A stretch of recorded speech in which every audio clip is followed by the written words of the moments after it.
శ్రీ మహాగణాధిపతయే నమ. ఐం మహాసరస్వత్యే నమ. శ్రీ లలితాంబికాదేవియే నమ. రాశి ఫలాల కార్యక్రమంలో భాగంగా 12 రాసుల వాళ్లకు కూడా ఈ నవంబరు మాసము అంతా కూడా ఎలా ఉంది అనే దాని గురించి మనం ఇప్పుడు తెలుసుకుంటున్నాము. అయితే ప్రతి మాసము కూడా ఇలాగే ఎవరెవరికి ఎలా ఉంటుంది 12 రాసుల వాళ్లకు అనేది చెప్తున్నాం. ఇక్కడ మీరు గమనించాల్సిందేటువంటిది ఒక్కటే, ఎప్పుడు కూడా శాస్త్రములో కరెక్ట్గా ఉంటుంది.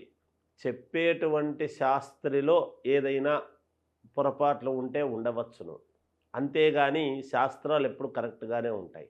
నిజానికి 12 రాసుల వాళ్లకు కూడా బాగుంటుంది. చిన్న చిన్న లోపాలు ఎవరిలో అయినా ఉంటాయి, సహజం. అందుకని చాలా జాగ్రత్తగా విని పాటించి మీ జీవితాన్ని మలుపు తిప్పుకుంటారు అని నేను ఆశిస్తూ, కర్కాటక రాశి వాళ్ళు, ఈ కర్కాటక రాశి వారికి ఈ నవంబరు మాసం అంతా కూడా ఎలా ఉంది అంటే మిశ్రమ ఫలితాలు గోచరిస్తున్నప్పటికీ అనుకూలవంతముగా ఉంది అనే చెప్పాలి. ఎందుకంటే సమయానికి పనులు చేసుకోవటము, డబ్బు యథావిధిగా రావాల్సినటువంటి అమౌంట్ ఏదైతే ఉందో అది రావటము, కొన్ని పనులు మీరు మొదలుపెట్టినప్పటికీ ఆరంభంలో చిన్న ఇబ్బందులు అవి ఎదురైనా కొంతకాలం అలాగే ఉండి తర్వాత మళ్ళీ మీరు పూర్తి చేసుకోవడం లాంటివి ఉంటాయి. ఎందుకంటే ఇప్పుడు ఒక రాశి వాళ్లకు అనేక రకాలు ఎన్నో రకాలుగా ఉంటుంది. అయితే మీరు జాగ్రత్తలుగా చూసుకొని చేసుకుంటే అనుకూలవంతంగా ఉంటుంది. ఏమీ పెద్దగా మిశ్రమ ఫలితాలు అనగానే అబ్బాయి ఎలాగో ఏమో ఇబ్బంది అవుతుంది అనేటువంటి భావన ఎక్కడా అవసరం లేదు. చిన్న చిన్నవి ఎవరికైనా సర్వసాధారణం. 4 మొదలు పెట్టినప్పుడు 2 జరుగుతాయి, 2 జరగవు. ఏముంటుంది, కాస్త ఆగిన తర్వాత మళ్ళీ జరుగుతుంది. ఏదైనా మీరు తీసుకునేటువంటి నిర్ణయాలు సాయంకాలము 5-6 తర్వాత గనక తీసుకుంటే రాత్రిపూట తీసుకునేటువంటి నిర్ణయాలు మీకు చాలా మేలు జరుగుతాయి. దృఢ సంకల్పం అనేటువంటిది చాలా అవసరము మీకు ఎన్ని మాట్లాడినా. ఎందుకంటే ఒకదాని మీద ఒకటి కావాలి అని మీరు అనుకున్నప్పుడు సంకల్ప బలం అనేది చాలా అవసరం. ఆ సంకల్ప బలము చేత ఎంత దృఢంగా ఉంటే అంత ఖచ్చితముగా మీరు దృఢంగా మీకు మేలు జరుగుతుంది గాక. కర్కాటక రాశి వారికి వ్యాపారము చేసుకునేటువంటి వాళ్లకు అనుకూలవంతముగా ఉన్నది. ఉద్యోగాలు చేసేటువంటి వాళ్లకు యథావిధిగా ఉంటుంది. పై అధికారులతో ప్రశంసలు పొందడం లాంటివి జరగవచ్చును. అనూహ్యముగా కొన్ని పరిణామాలు జరిగినా అవి మళ్ళీ మీకు అనుకూలవంతముగానే మారుతాయిగాక. అంతేకాకుండా విదేశాలకు వెళ్ళాలి అనుకునేటువంటి వాళ్ళు మీ అనుకూలము కొద్ది ప్రయత్నాలు చేసుకొనవచ్చును. రాజకీయాలలో ఉండేటువంటి వాళ్లకు బాగుంది, ఒక్కసారి పరిశీలన చేసుకోండి. ఎప్పటికప్పుడు మనము పరిశీలన అనేటువంటిది చాలా అవసరము ఏ రాశి వాళ్ళకైనా. ప్రతి నెల చూసుకుంటాం, బాగుందన్నారు కదా అని ముందుకు వెళ్ళిపోతుంటాం.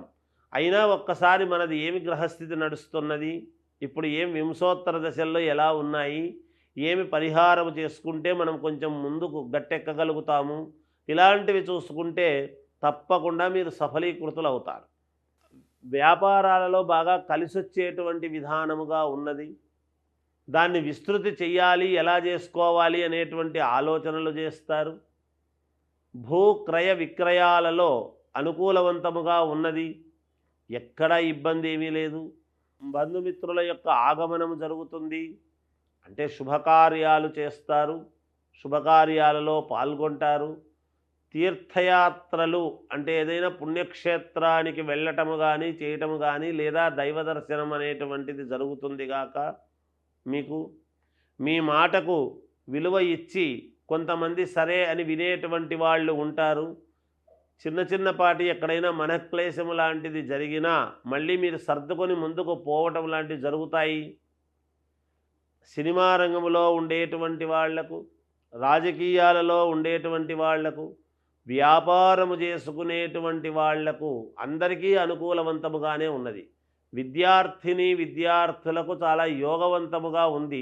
వాళ్ళకి ఎటువంటి ఇబ్బంది లేదు, మంచి ఉత్తీర్ణులు అవుతారు. అనుకున్నది సాధించేటువంటి తత్వముతో ఉంటారు విద్యార్థులు.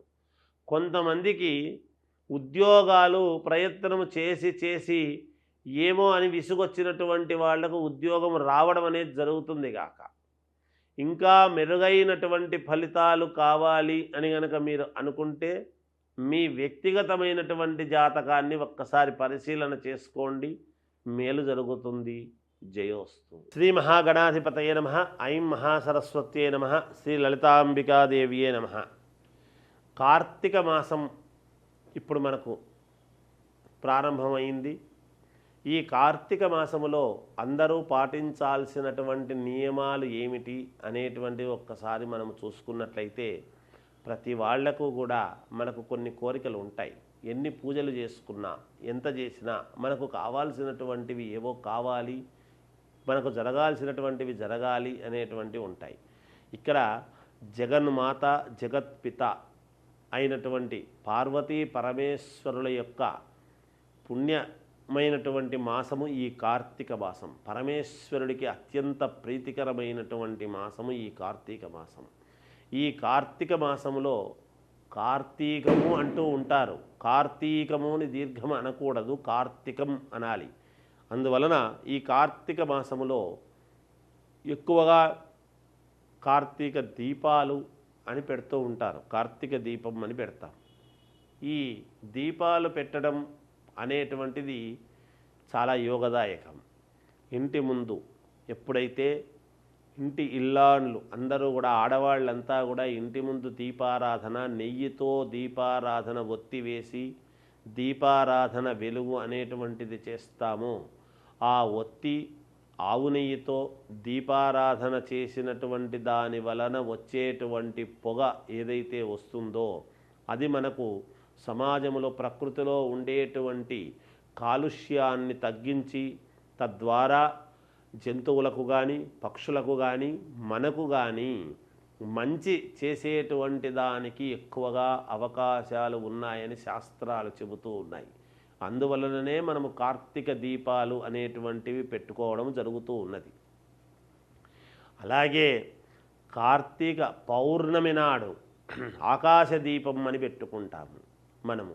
శ్రీశైల శిఖరము దృష్ట్యా పునర్జన్మన విద్యతే అని ఎలా అయితే చెప్పారో శాస్త్రంలో, కార్తీక మాసములో ఈ కార్తీక దీపం అనేటువంటిది నెయ్యి తీసుకొని వెళ్ళి నెయ్యి ఒత్తులు 365 ఒత్తులు వెలిగించటములో ఆంతర్యం ఏమిటి అంటే తెలుసో తెలియకో చేసినటువంటి పాపాలు 365 రోజులు సంవత్సరము పొడవునా తెలుసో తెలియకో చేసినటువంటివన్నీ కూడా ఈ 365 ఒత్తులు వెలిగించి దీపారాధన చేసినటువంటి దాని వలన మనము చేసినటువంటి పాపాలు హరిస్తాయి అనేటువంటిది కూడా ఉన్నది.